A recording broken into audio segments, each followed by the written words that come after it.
오늘 말씀 믿음이 오기 전에 우리는 율법 아래 매인받고 믿음의 때까지 갇혔느니라. 23절입니다. 건너뛰어서 25절 봅니다. 믿음이 온 후로는 우리가 몽학선생 아래에 있지 아니하도다. 오늘 말씀은 딱 두 가지가 비교가 되고 대조가 됩니다.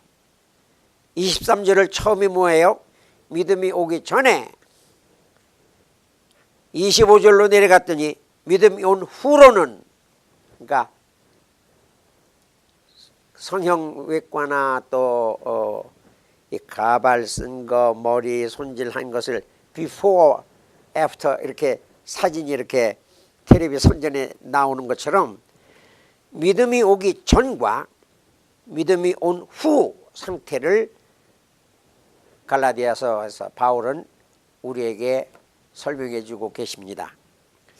제가 이 말씀을 읽을 때 어쩌면 이렇게 사도 바울은 이 말하자면 문장력이 훌륭하실까? 저라면 이렇게 대조적으로 아주 뚜렷하게 기록을 할 수 있을까? 그렇죠. 모든 성경은 하나님의 감동으로 되신 거기 때문에 이런 글이 나왔겠죠. 인간이 아무리 수정하고 고쳐도 이런 그 대대에 우리에게 은혜를 주는, 교훈을 주는 그런 말씀은 인간으로서는 안 됩니다. 자, 믿음이 오기 전, 믿음이 온 후, 이걸 오늘 이 두 가지를 다 상고하려고 했더니요, 준비하는 과정에서 막 그냥 여러 가지 이 생각이 막 성경 곳곳에서 마음속에 막 떠오르는 걸 주체할 수가 없어서요, 할 수 없이 오늘은 믿음이 오기 전 율법 아래에 있는 상태까지만 같이 공부를 하시고, 다음 주에 믿음이 온 후는 그러면 어떻게 되는가, 이렇게 할 수 없이 반으로 나눴습니다. 율법 아래에 있다, 또 율법에 갇혀 있다, 믿음이 오기 전에 이렇게 말씀을 하셨고, 믿음이 온 후로는 몽학선생 아래 있지 아니하도다. 그러면 이 두 구절을 쓸 적에는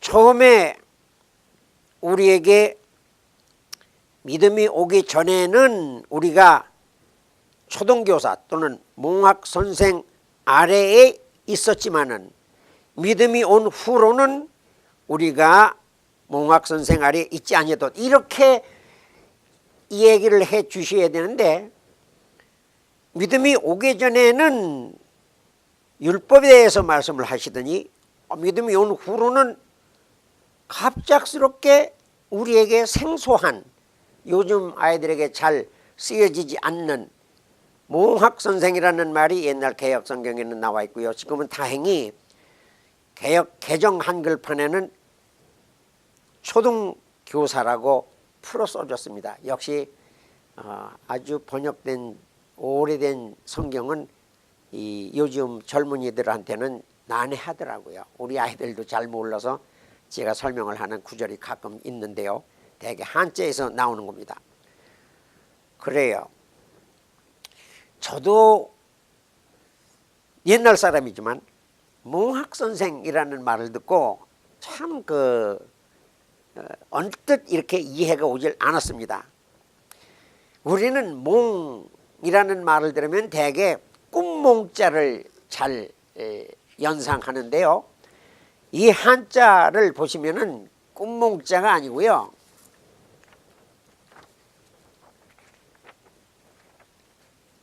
어느 것이 다 같은 몽자입니다.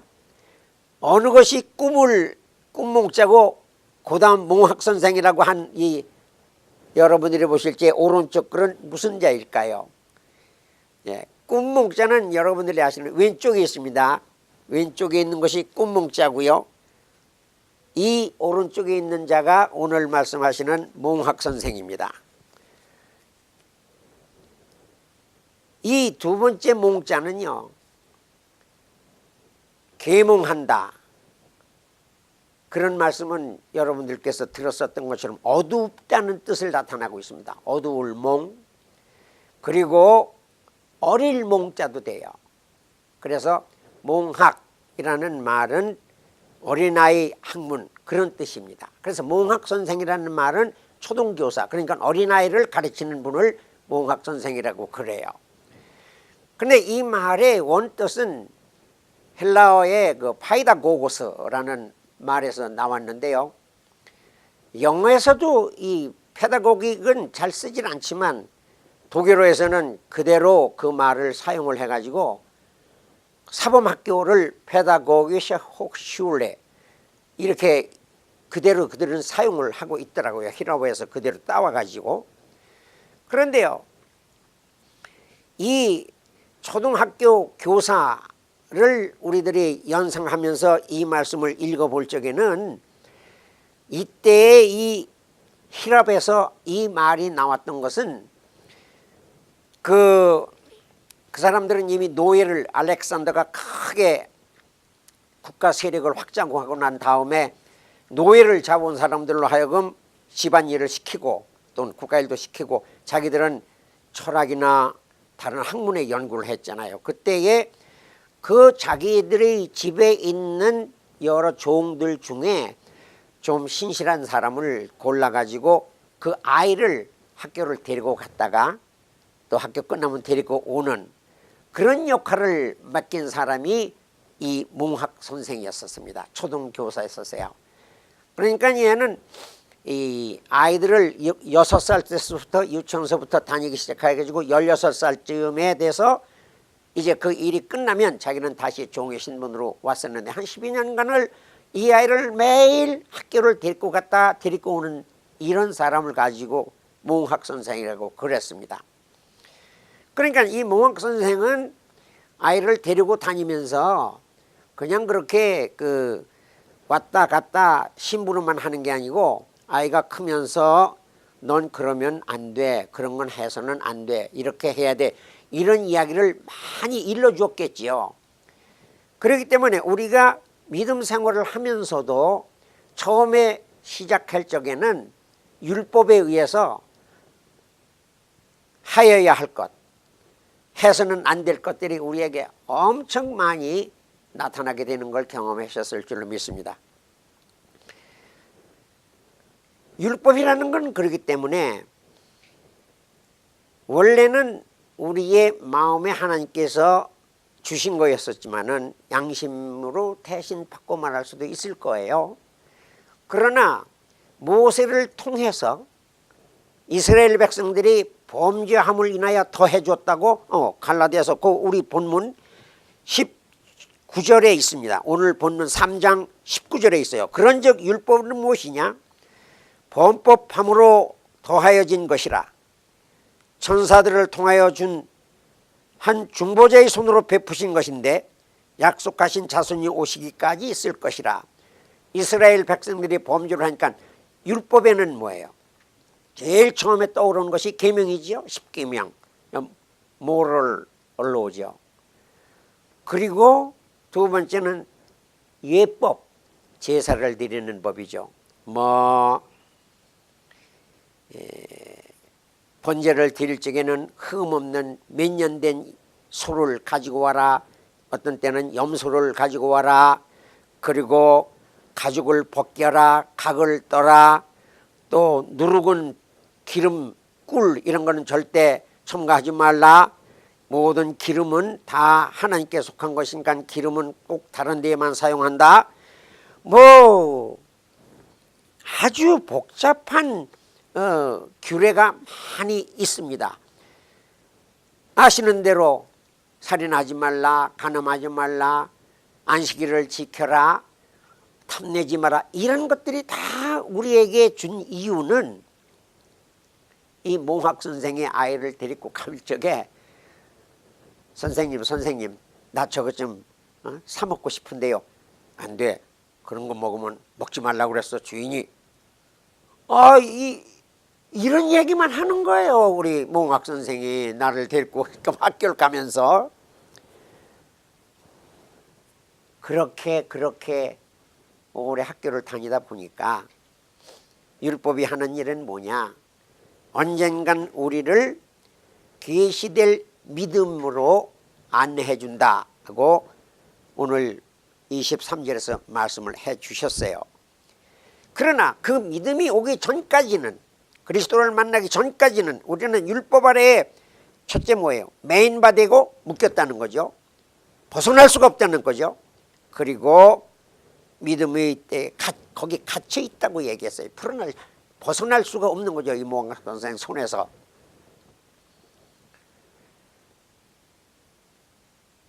율법도 우리를 주일이면은 그러니까 여기서부터 우리가 몽학 선생 밑에 있는 이 아동하고 우리가 교회 생활을 하는 거하고 아주 비슷한 아주 점이 많이 있게 됩니다. 예를 들죠.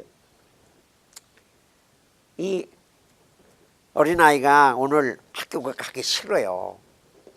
그래서 꾀병 비슷하게 얘기를 해가지고 안 가려고, 나 어디가 아파, 잘 안 좋아, 이런 얘기를 할 적에 아버지는 가만히 밥상에서 식사를 하시면서 아무 말씀 안 하십니다. 그런데 얼핏 이렇게 아버지 얼굴을 쳐다보니까 엄한 눈으로 나를 쫙 이렇게 내려다보고 계신 거예요. 그러니까 내가 아이고, 아버지한테 내가 오늘 학교 안 간다고 그랬다가는 안 되겠어요. 매 맞을 것 같아요. 그러니까 끌려가는 거예요. 학교에 가는 것, 등교하는 거나 출석하는 것이 교회에서도 마찬가지죠. 주일은 빠지지 마라, 성수주일 해라. 어떤 때는 교회가 정말 좀 가기가 좀 발이 냉큼 안 떨어지는 때도 있으실 거예요. 몸이 피곤하다든지 또는 지난 주일에 어떤 마음에 좀 꺼리직하는 일이 있다 하기 때문에. 그렇지만 교회에 안 가면 혹시 또 하나님이 벌을 내리시면 어떡하나, 교통사고라도 나면 어떡하나, 뭐 이런 두려움에 사로잡혀서 가게 되는 거예요. 그러니까 몽학 선생 아래에 있는 어린아이처럼 우리도 교회에 또는 구약의 율법에 매여가지고 억지로 두려움에 사로잡혀서 교회 가는 상태, 이런 상태와 우리가 비교가 되지 않죠? 비교가 되지요? 그랬더니 이제 억지로 학교를 끌려갔어요. 조퇴도 못했어. 그러면 이제 집에 왔어요. 와가지고는 책가방을 저 툇마루에 던져놓고 그냥 뛰어노는, 언제 아플 때는 이제 뛰어놀아요. 그리고 그 다음날 여전히 그 툇마루의 끝에 놨었던 가방을 다시 울러미고 학교를 가는 모습을 보면 이건 뭘 연상해요? 우리가 교회에 성경 가지고 갑니다. 갔다가 교회에 와서 그 성경책을 잘 두는 분은 책상 위에 둘 것이고요. 어떤 분은 교회 차 트렁크 속에나 운전석 옆에 놓을 수밖에 없죠. 그 학생이 학교에서 돌아와 가지고 그 교과서를 한 번 다시 피는 적이 없고 다시 가지고 그 다음날 학교 가는 것처럼 우리도 성경을 교회만 가지고 갔다가 거기서 본문만 펴보고 난 다음에 집에 오면 다음 주일 교회 갈 때까지 성경을 피지 않는 경우가 있어요. 이거 비슷한 게 참 많아요. 하도 노니까 엄마가 또는 몽학 선생도 대련님 공부 안 해요? 그러니까 얘 하는 말을 들어보세요. 공부 다 했어요? 아니, 너 공부하는 거를 내가 본 적이 없는데 무슨 공부를 다 했나? 오늘 숙제 없어요. 숙제만 하면 공부 다 하는 거예요. 교회에서도요, 성경책을 읽어라, 뭐를 해라, 요 하라는 것만 딱 하면은 그만이에요. 그 이상은 더 안 해요. 그런 상태를 가지고 우리들이 믿음이 왔다고 스스로 오늘 저 자신부터 한번 내가 요즘에 내 직분에 맞게 내 교회 생활 이 연륜에 맞게 내가 믿음 생활을 착실히 하고 있나 한 번쯤 이 말씀을 읽다가 저도 스스로 반성을 하게 되더라고요. 이런 학생들은요 아직 철 모르고 끌려다니면서 학교만 왔다 갔다 하는 이 학생이 학교 가서 공부하는 태도가 어떨까요? 선생님이 칠판에 뭘 쓰시면서 설명을 하면은 눈이 똑바로 뜨고 그거를 뭔가 알으려고 집중해서 그 선생님 칠판에 집중을 하고 있을까요? 아니에요. 그렇지 않아요. 옆에 하고 장난하고 선생님이 쳐다보면 싹 멈칫했다가 또 선생님이 딴 데 뭐 하면은 또 이쪽 놈하고 또 수작 걸고 말이죠. 교회에 와서 설교를 들을 적에나 다른 걸 할 적에도요 그런 분이 있잖아요. 설교만 시작하면 자요. 그런 경우가 있어요. 설교를 건성으로 들어요. 집중해서 안 듣습니다. 마치 그 학생이 학교에서 공부하는 태도하고 비슷하죠. 그 공부하는 태도만 그렇게 했어요, 그 학생이? 아니, 노는 시간만 되면 나가서 꼭 다른 녀석하고 시비를 붙어가지고 교회에서 말썽을 부리거나 싸움질을 해가지고 뭔상 선생님한테 불려가가지고 야단이나 맞고 그러지 않습니까? 마찬가지예요. 교회에 다 출석은 다 교회에 오긴 왔지만 그분은 오면은 이상하게 다른 분들과 이렇게 잘 어울려서 화평하게 지내는 법이 없고 꼭 뭔가 한 사람하고 기분이 나쁜 상태로 교회를 떠나는 분들이 우리 주변에 더러 있으실 거예요. 자, 믿음이 오기 전에 우리는 율법 아래 매인 바 되고 믿음의 때까지 갇혔다 하는 말은 이렇게 죄책감이나 두려움이나 이런 이러다가 내가 저주받는 사람이 되지 않을까 하는 그런 억지로 믿음 생활을 하는 것이 아니고 몽학 선생 밑에서 감시를 받으면서 하나씩 마지못해 하는 것하고 굉장히 비슷한 것이 많이 있지요. 그렇게 학교 생활을 하다 보면 이 학생이 학교에 취미를 붙이겠습니까? 공부에 취미를 붙이겠습니까? 그러다 보니까 맨날 아버지한테서 다른 사람한테서 꼬죽만 받고 칭찬을 하나도 못 받고 그런 세월을 보내겠죠. 어느 정도까지는. 그랬을 적에 얘 혼자 생각할 거예요. 왜 다른 아이들은 모범생이 돼가지고 우등상도 받고 뭐 공부 잘했다고 이거 아버지가 뭐 사줬다고 자랑도 하는데 나는 왜 성적표만 받아오면은 아버지가 성적표 가져왔느냐고 할 때까지 아버지 앞에 내가 왜 이걸 못 내놓을까? 그 학교 다니는 것이 그렇게 수고로울 수가 없어. 그렇게 그냥 괴로울 수가 없어. 그것처럼 우리도 교회를 다니면서 참 생명의 기쁨을 맛보지 못하고 그냥 여전히 율법에 얽매여서 생활을 하다 보면 한마디씩 율법을 알면 알수록 나는 점점 더 하나님 아버지 앞에 갈 수 없는 부끄러운 죄된 모습이 점점 나타나게 되는 거죠. 그때에 사도 바울이 오호라 나는 곤고한 사람이로다 누가 나를 이 사망의 몸에서 건져내랴 할 것처럼 내 신앙이 조금도 진전이 안 되는 걸 생각하다가 낙심하는 수도 있습니다. 그 율법에 매여서 교회 생활을 할 적에는 그럴 수밖에 없어요. 이 율법을 지키려고 아무리 애를 써도요, 율법으로는 그의 앞에서 의롭다 함을 얻을 육체가 없으므로 율법은 죄를 깨닫게 할 뿐이지, 교회를 다니면 다닐수록 잘못하는 것만 나한테 나타나지, 뭐 하나 하나님 앞에 내가 이거 참 의롭다, 너 참 잘했다, 칭찬 들을 만한 게 발견되는 게 없어요. 그러나 오늘 취지의 말씀은 우리의 신앙생활이 믿음이 오기 전에 율법에 갇힌 바 되고 율법에 얽매인 것처럼 억지로 끌려서 믿음 생활을 하는 것 같지만, 언젠가는 이 율법이, 그 아래절 24절을 봅니다. 이같이 율법이 우리를 그리스도께로 인도하는 몽학선생이 되어 우리로 하여금 믿음으로 말미암아 의롭게 함을 얻게 하려 함이라 말씀을 했었어요. 그래요.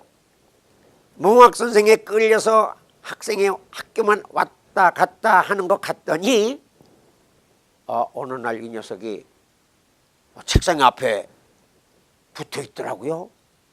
공부를 하고 있는 거예요. 저 녀석이 철이 들었구나.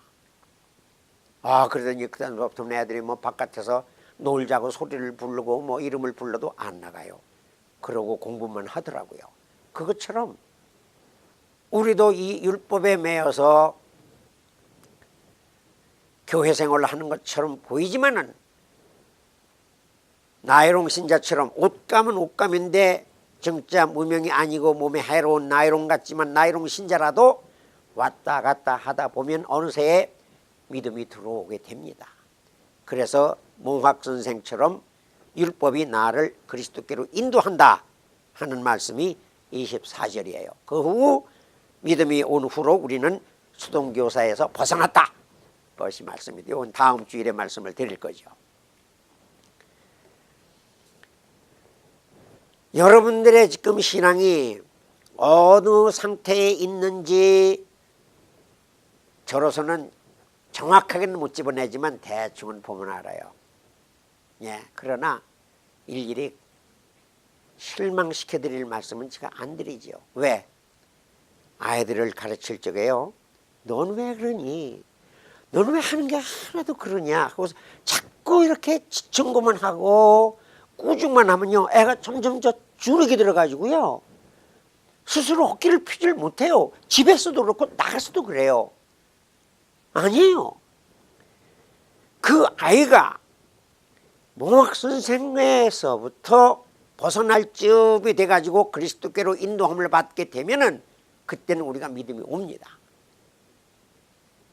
제가 간단한 우리 동네에서 있었던 이야기를 함으로써 오늘 말씀을 마치려고 할 때 여러분들께 이해를 도우실 수 있기를 바라요. 우리 동네에 별로 그렇게 동네 사람들한테 칭찬을 받지 못했던 이 학생이 나중에 철에 들어가지고 공부를 열심히 해가지고 소위 스카이 대학이라는 데를 다니는 학생이 하나 있었어요. 그러니까 귀하를 아는 다른 부모들이 자기 중학생, 고등학생을 그 사람한테 가정교사 해달라고 데리고 와가서 얘가 뭐 자기도 아는 것도 있고 또 애들을 좋아하고 그러니까 그런지 애들을 한 5명 모아놔가지고 과외 공부를 시키기 시작을 했었죠. 가정교사를 했습니다.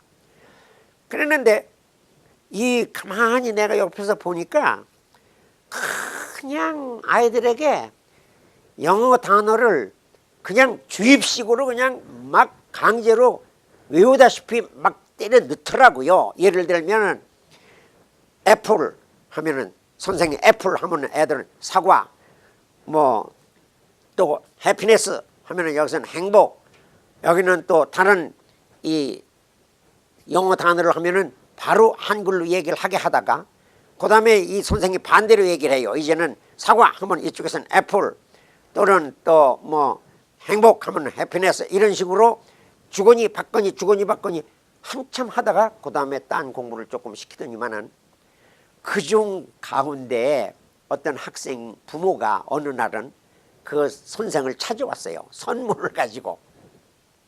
선생님 고맙습니다. 무슨 일인데요? 우리 아이가요, 선생님한테 공부하러 다니고 난 다음서부터 바깥에 안 나가서 놀고요, 집에서 저렇게 공부를 열심히 하더라고요. 변했어요. 그러더니 어느 날은요, 엄마 나 100점 맞았어. 생전 그런 말을 안 하던 애가 그래 뭐를 100점 맞았니? 그러니까 영어 단어 시험을 100점 맞았대요. 이거는 고등학교 뭐 수능 성적에 들어가는 것도 아니고 고등학교 성적표에 들어가는 것도 아니고 뭐 아무것도 아니고 그냥 선생이 그 간단히 그 수업에 들어가기 전에 단어 실력을 좀 늘리기 위해서 시험을 쳤더니 이 아이가 몇 개가 나와서 100점이 맞았는지는 모르지만은 아무튼 그걸 가지고 엄마한테 자랑을 했더니 그 반 학생들이 놀래더래요. 야, 너 커닝한 거 아니냐? 네가 어떻게 100점을 맞냐? 아니다. 내가 이거 내 실력으로 한 거다. 그래가지고 2번, 3번 했는데도 여전히 그 영어 단어 실력이 뛰어나니까 이 아기가 그때서부터 자신감을 갖더니만은 이놈이 지가 대학교 갈 적에 영문과를 갔대요. 우리도요, 선생이 하라는 게 뭔지는 몰라요. 율법이 하라는 게 뭔지 모릅니다. 목사님이 하라는 것이 뭔지는 모르지만은 그 말씀에 순종하고 열심히 신앙생활을 하다 보면 언젠가 율법이 모목 선생이 되어 나를 그리스도께로 안내하게 돼요. 그때 내가 이 그리스도를 만나면 그 후로는, 그 믿음이 온 후로는 내가 초등교사를 그 아래의 영향에서 벗어나가지고 나 혼자 쉬운 말로 대학 공부를 시작하는 거죠. 초등학교 때 모학선생 아래에서는 얘는 도서관도 몰랐어요. 지가 공부하는 법을 몰랐어요. 그러나 얘는 우리가 장성한 분량이 되면 저절로 성경 읽게 되고 저절로 기도원에 가게 되고 저절로 도서관 찾아가서 공부하는 애처럼 신앙에 몰두하게 됩니다. 콩나물을요, 위에서 물을 부으면 다 빠져나간 것 같아. 물이 쭈르르 밑에 다 없어져요. 그러나 콩나물 실화 안에 있는 콩나물은 자랍니다. 우리가 말씀을 매일 듣고 매일 성경 말씀을 조금씩이라도 억지로라도 읽고 하다가 보면 어느 날인가는 율법이 모학선생이 되어 나를 그리스도께로 안내하는 그런 순간이 있으시기를 주의 이름으로 축원합니다. 이게 믿음의 시작이에요. 율법으로 자기의 죄를 깨닫기 시작하는 것, 여기서부터 믿음은 출발합니다. 아무리 교회를 많이 다녀도 율법 생활도 게을리하고 모든 활동을 나태하게 하면 자기의 죄성을 깨닫지 못해요. 죄성을 깨닫게 해주는 율법, 비록 유치한 교회 생활을 갖지만 열심히 하세요. 그러면 어느 땐가 주님께서 찾아오시고 은혜로 우리에게 깨우침을 주실 것입니다. 기도하시겠습니다. 하나님, 제 믿음을 지금 내려다보시면 네가 믿은 지가 몇 년인데, 네 나이가 몇 살인데 아직도 네 신앙이 그렇게 초등학생, 몽학선생 아래에 있는 어린아이 같으냐 한심하시겠지만은, 그러나 물끄러미 내려다보시면서 나의 지금을 보시지 아니하시고 나의 미래를 보시는 우리 예수님, 우리 아버지 하나님, 은혜와 사랑을 감사합니다. 저가 오늘 이 말씀을 듣고라도 이제부터 내가 이런 어린아이 같은 신앙에서는 내가 벗어나야지, 내 자신을 가르치며 주님 앞에 좀 더 성장한 분량에 이르기를 간절히 소원하는 저희들 되게 하여 주시옵소서. 예수님 이름으로 간절히 기도 올리옵나이다.